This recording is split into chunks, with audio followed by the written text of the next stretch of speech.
ते वासुदेवाय। ॐ नमो भगवते वासुदेवाय।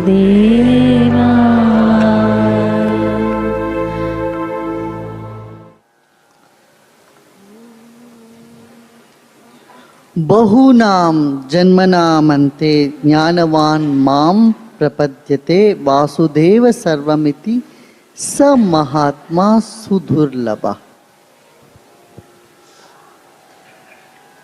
सब कुछ मैं ही हूँ ये जानने वाले बहुत विरले हैं। ऐसे महात्मा मिलेंगे ही नहीं, मिलना बहुत मुश्किल है। इतना कह करके आगे कहते हैं, कामस्तैस्तैर्हृतज्ञानः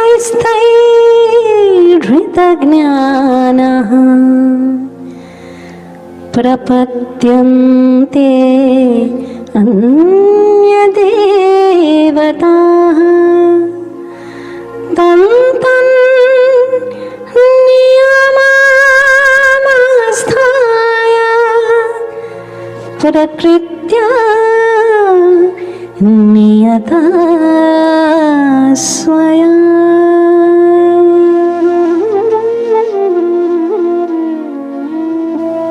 जब कोई कामना मन पर हावी हो जाता है और कुछ नहीं सूझता, मन में एक छोटी सी बात आ जाती है, ख्याल आ जाती है, वो हटक जाती है कहीं। और एक ऐसी बात हटक गई और रात भर वही ख्याल घूमते रहते हैं दिमाग में। किसी ने आपको अपमानित कर दिया, कुछ अपशब्द बोल दिया, बस देखना क्या होता है, तेरी चेतना उसमें मर जाती है।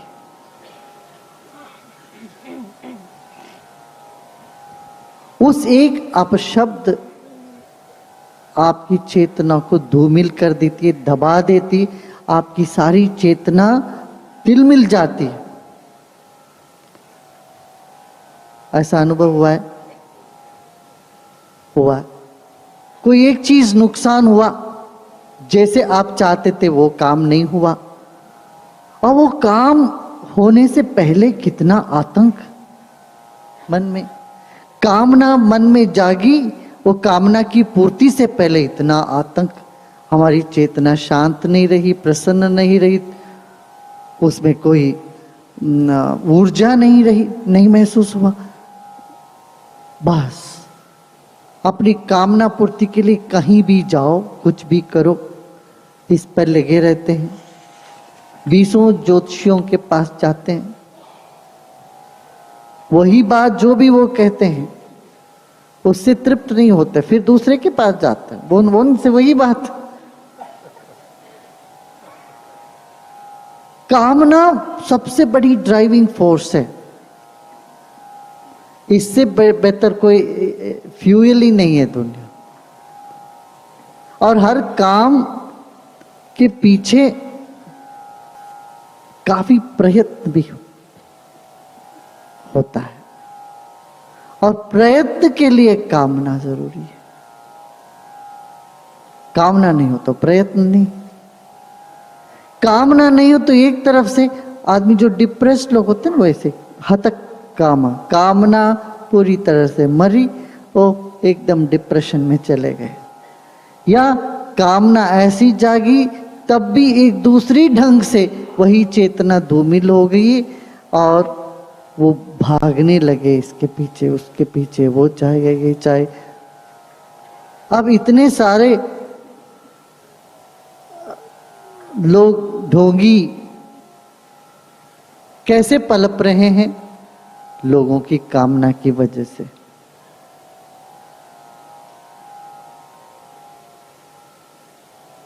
धोखाधड़ी कैसे होता है? यदि आदमी अपने दिमाग से काम नहीं करता है, कामना के पीछे लट्टू हो जाता है, इसी तरह से हमारी कामना पूर्ति हो, वो धोखा भी खा जाता, उसको धोखा मिलती।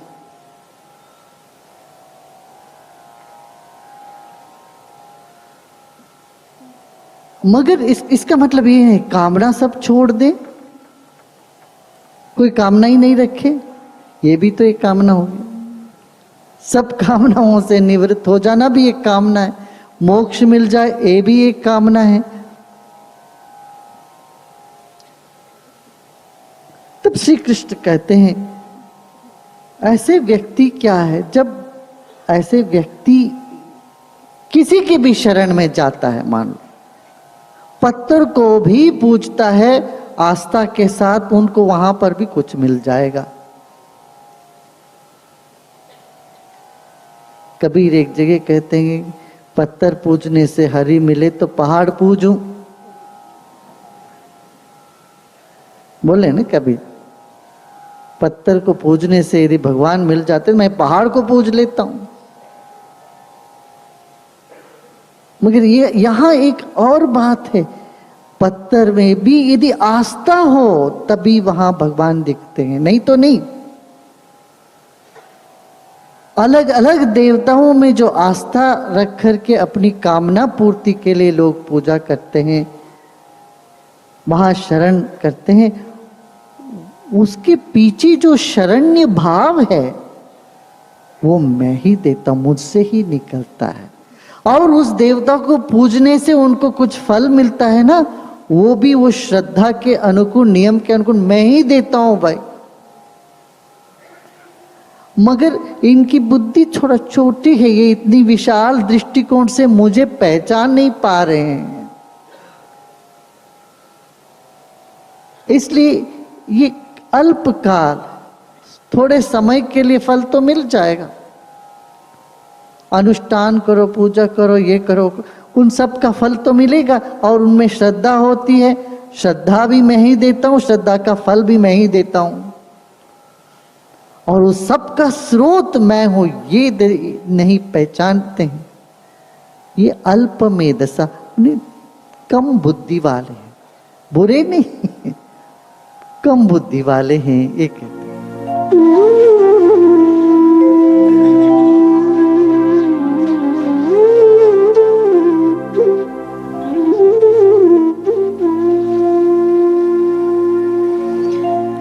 यो यो यां यां तनुं भक्तः श्रद्धया अर्चितुमिच्छति तस्य तस्याचलां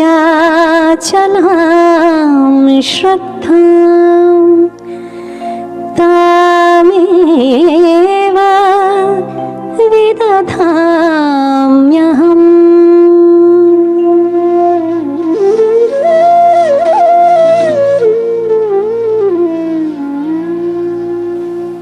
ईश्वर एक, भाव अनेक,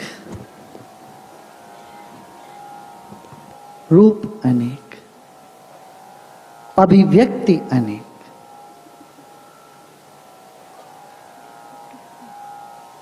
यह सनातन पद्धति।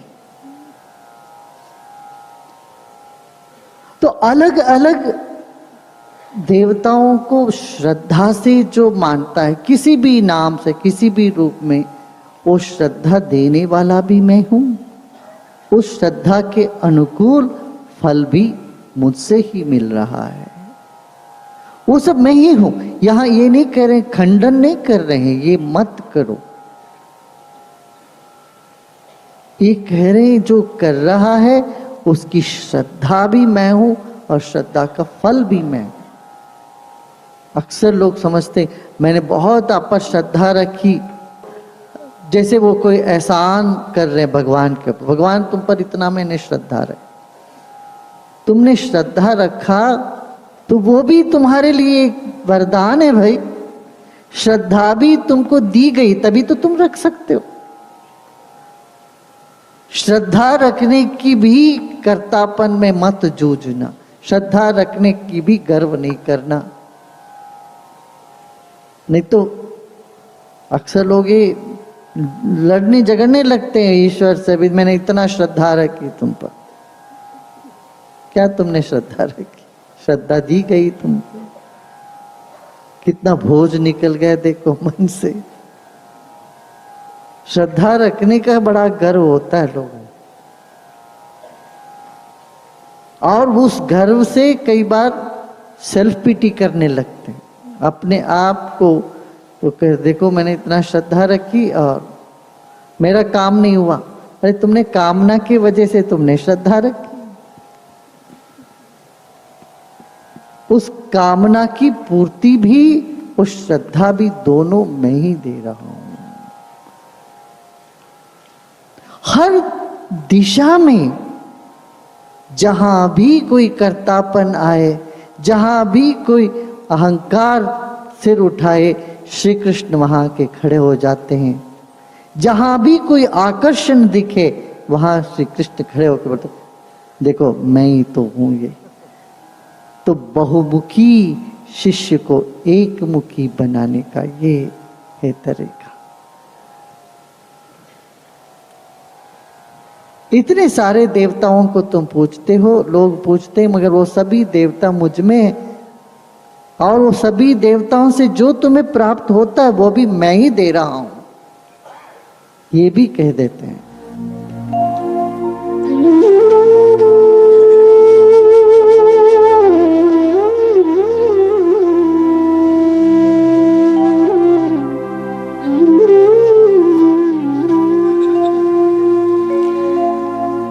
सतया श्रद्धया युक्तः तस्य आराधनं मीहते भजते लभते च ततः कामान्मयैव विहिता निहिता।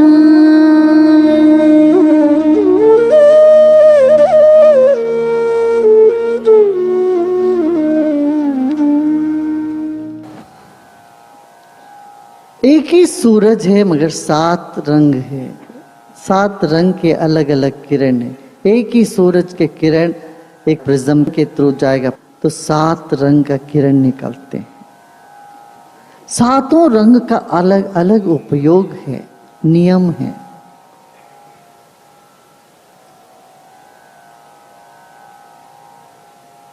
देवता ऐसे ही है, एक ही इस प्रकाश के अलग अलग अंग हैं, अलग अलग किरण है। जब आपको लाल बत्ती चाहिए, वही प्रकाश का लाल बत्ती हरी, पीला, अलग अलग रंग की बत्ती से अलग अलग काम हम लेते हैं। ऐसे ही देवता अलग अलग गुण के होते। देखिए, एक ही तो आटा है, उसी से समोसा भी बनाते हो। समोसा तो भोजन में नहीं लेते हो, नाश्ते पे खाते हो। वही समोसा और आलू को पराठा बना के, पंजाब में तो नाश्ते में भी वही चलता है, सुबह सुबह भी पराठा, भोजन के वक्त उसी को पराठा बना के खाते हैं। नाश्ते में वही आलू, वही वो समोसा बन गया और वही पराठा बन गया। अलग अलग रूप में उस चीज का हम उपयोग करते हैं। कहीं नूडल्स बन जाता है बच्चों के लिए, कहीं हलवा बना दिया उसी से। जब मैं पहले बार पाकिस्तान गया था, वहां लोगों ने पूछा, लाहौर यूनिवर्सिटी में लड़कों ने, हम तो एक ही ईश्वर को पूछते हैं, आप तो बहुत भगवान को मानते हैं। मैंने कहा नहीं, हम भी एक ही भगवान मगर अलग अलग रूप से मानते हैं। जैसे देखिए, चावल तो एक ही है, आप कितनी तरह की चीजें बनाते हो। आटा तो एक ही, आटे में आप कराची हलवा भी बनाते हो, कुलचा भी बनाते हो, और समोसा भी बनाते हो, कुछ और भी बनाते हो। इसी तरह से हम वैविध्य प्रेमी हैं, तो ईश्वर वैविध्य को पसंद करता है। ईश्वर ने ही बनाया इतने सारे देवी देवताओं, और देवी देवताओं को काम भी ईश्वर ने ही सौंपा।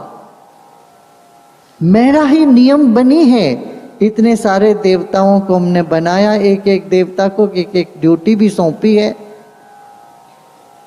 उस हिसाब से वो सब काम करते हैं। और उनमें श्रद्धा रखने वाले वो मुझ में ही रख रहे हैं, ताकि मैं ही उनके द्वारा ये सब काम कराता हूं। आकाशात पतितम तोयम यथा गच्छति सागरा सर्वदेव नमस्कार केशवम प्रति गच्छति। जैसे आसमान से पानी बरसती है तो सारे पानी नदी बन के सागर की ओर दौड़ते हैं। सभी नदियों का एक ही लक्ष्य है, वो सागर में पहुंच जाते। ऐसे किसी को भी पूजो तो वो पूजा मुझ तक आ ही जाता है। किसी से भी श्रद्धा रखो तो वो श्रद्धा मुझ पर ही आएगा, ये कह रहे हैं। और इस पर नियम है। श्री कृष्ण खुद कहते हैं, युद्ध से पहले अर्जुन को शिवजी की स्तुति करके शिवजी से पाशुपतास्त्र प्राप्त करो, ये कहते हैं। अब कारण यही है, अलग अलग कामनाओं के लिए अलग अलग नियम बनाया। उस नियम के अनुकूल जिनकी श्रद्धा जहां होती है, उस श्रद्धा के द्वारा वहां वो कामनाओं की प्राप्त होता है। मगर ये बात याद रखना, एक कामना भी समय सापेक्ष है, उसका फल भी सीमित है, इसलिए मन नहीं बढ़ता। एक कामना पूरी होती तो दूसरी खड़ी हो जाती है। एक पूरी हुई तो हौसला जगी, अरे एक तो पूरी होगी, दूसरा उसके अपने आप दूसरी कामना उठ जाती है। और दूसरी पूरी होते होते फिर तृप्ति की नाम ले आए नहीं, वो दूसरा तीसरा खड़ा हो गया वहां पर। फिर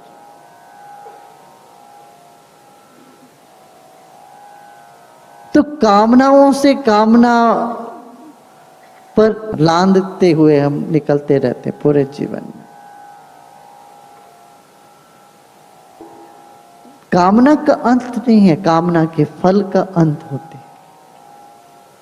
कामना की सिलसिला का अंत नहीं है।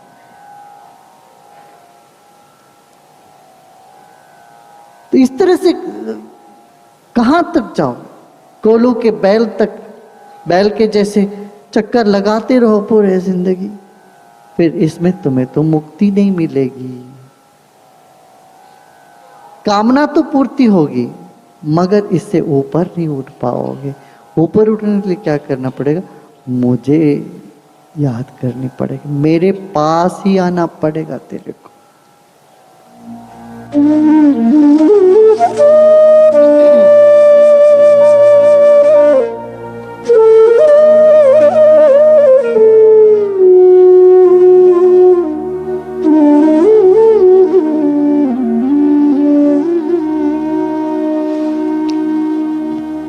अन्तवत्तु फलं तेषां तद्भवति अल्पमेधसां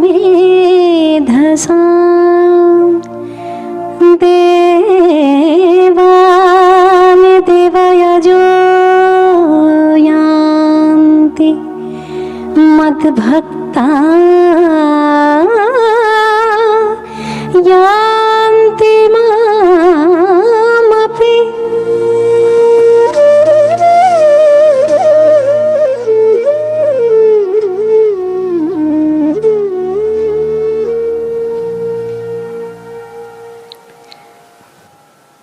पत्थर पूजने से हरि मिले तो पूजो पहाड़, ये कहा।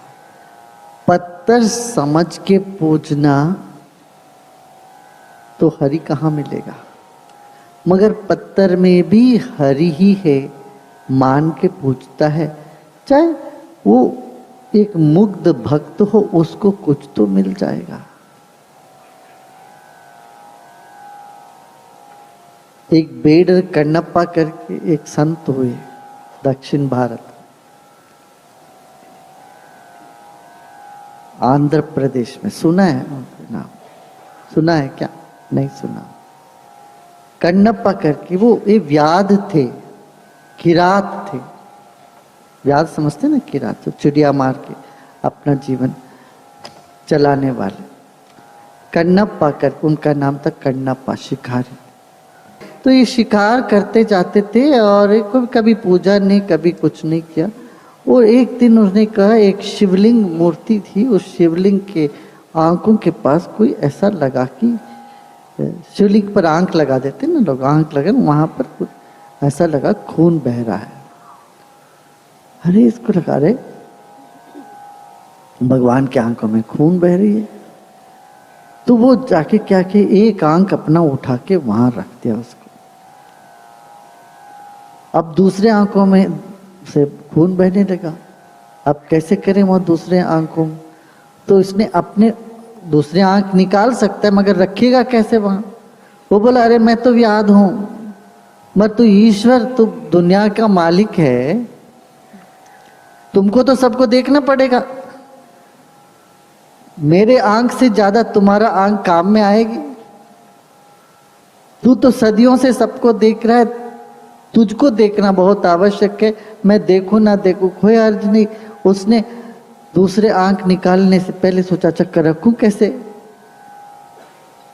तो अपने पांव की अंगूठे को उस लिंग वहां पर लगाया जहां दूसरा आंख है।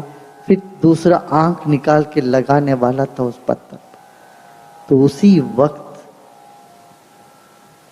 उसको ज्ञानोदय हुआ। शिव जी प्रत्यक्ष हुए। ये कहानी है। भक्त बेडर कण्णप्पा कह के कहते, कण्णप्पा उसका। कर्ण माने आंख, और कर्ण ऑल्सो मीन्स, कर्ण माने वो बहुत अपना प्रेमी भी है, बहुत डियर वन, जिसको कहते हैं हमारे बहुत बिलवेड, आशिक, वो भी कहते। श्री कृष्ण को भी कन्हा करके कहते हैं, कान्हा, इसलिए कान्हा कन्हा। तो वो उनको पत्थर में पत्थर नहीं नजर आया कण्णप्पा को, उनको नजर आया ईश्वर।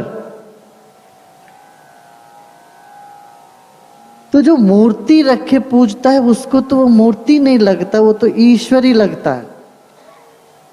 भगवान बैठे हैं यहां साक्षात।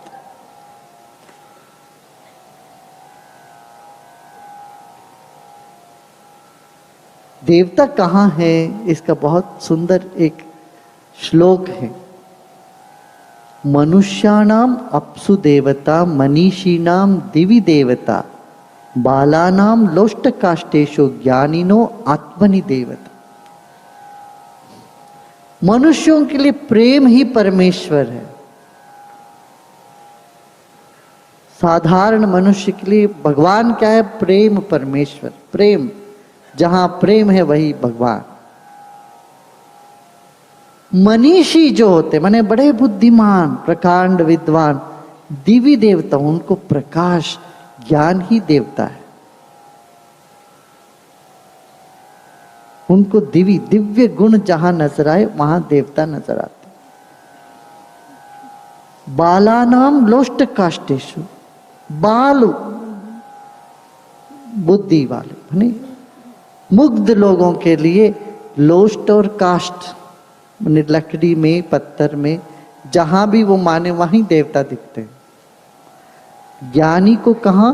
अपनी आत्मा में सारे देवता दिखते हैं। ज्ञानिनो आत्मनि देवता, ज्ञानी को तो अपनी आत्मा में। एक ही सेल है शरीर में,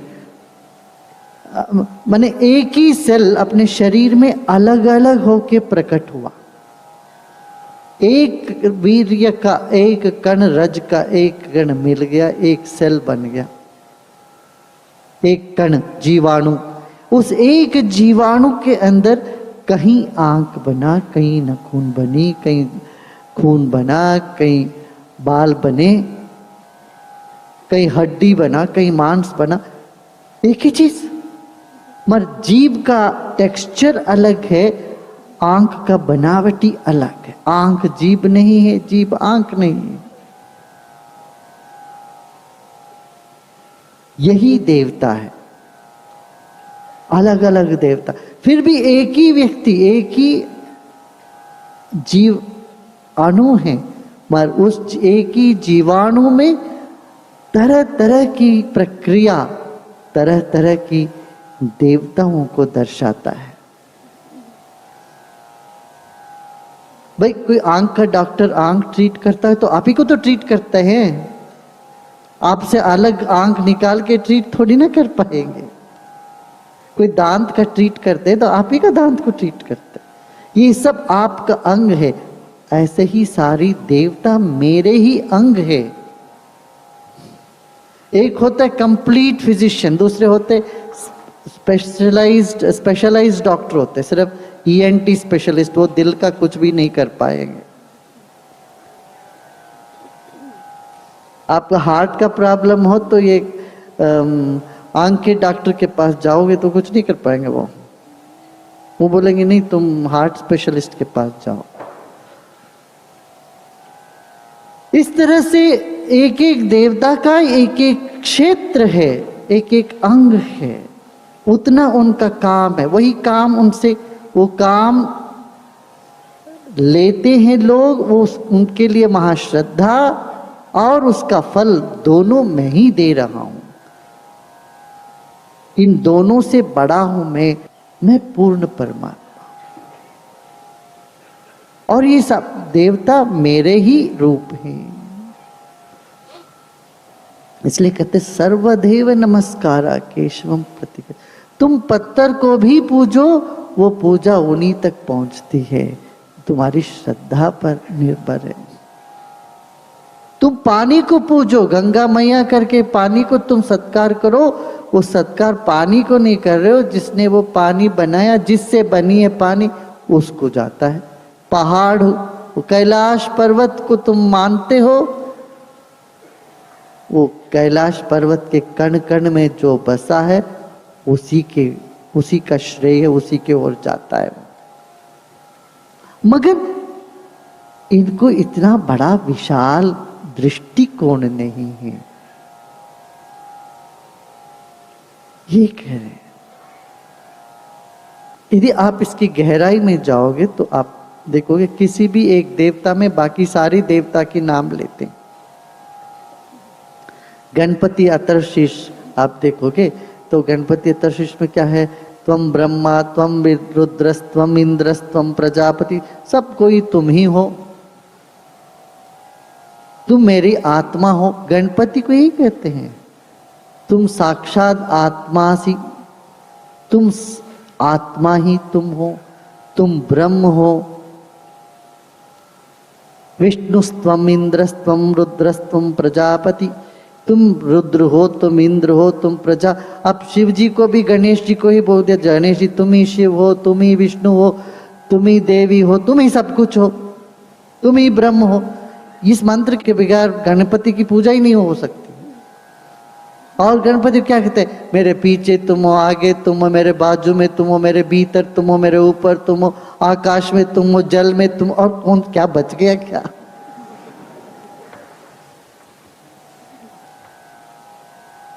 धरता तुम हो, हरता तुम हो, सब कुछ तुम हो, देने वाला तुम हो, लेने वाला तुम हो। गणपति की पूजा गणपति अथर्वशीर्ष से होता है। उस अथर्वशीर्ष को कोई जान ले तो ब्रह्म ज्ञान प्राप्त कर लेगा। तो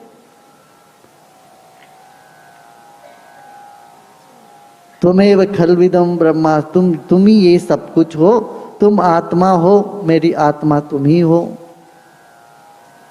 अब गणपति का रूप ऐसे हो गया, देखो रूप से अरूप में चले गए। और गणपति को कहते अजम निर्विकल्पम निराकारम एक, निराकार हो तुम, एक हो।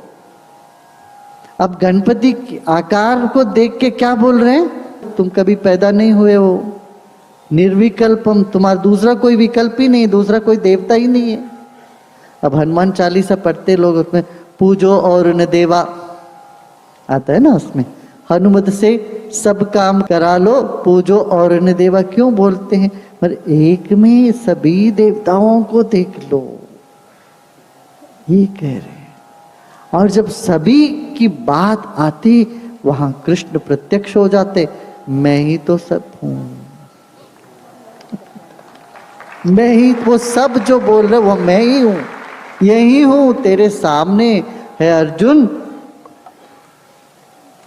तो एक एक स्पेशलाइजेशन में जो जाते हैं उनको वही मिलता है। कोई आंख के डॉक्टर के पास जाता रहे, वो उनको उतना ही मिलेगा। कोई नाक ENT स्पेशलिस्ट के पास जाएगा तो वो उतना ठीक करेगा जरूर, पर उतना ही। और गैस्ट्रोएंट्रोलॉजिस्ट के पास जाएगा तो वो बस पेट का ही ठीक करेंगे, वो तुम्हारा टांग में कुछ हो तो वो नहीं ठीक कर पाएंगे। मगर मैं तो जनरल प्रैक्टिशनर हूं। एक जनरल प्रैक्टिशनर के पास जाओ तो सब कुछ मिल जाए, जनरल और स्पेशलाइज्ड दोनों। सुप्रीम वैद्य बोलते हम तो ऐसे है कि सुपर स्पेशलिस्ट प्लस जनरल, सब कुछ, सर्वे सर्वा, सिर से पांव तक सब तुमको ठीक कर देंगे।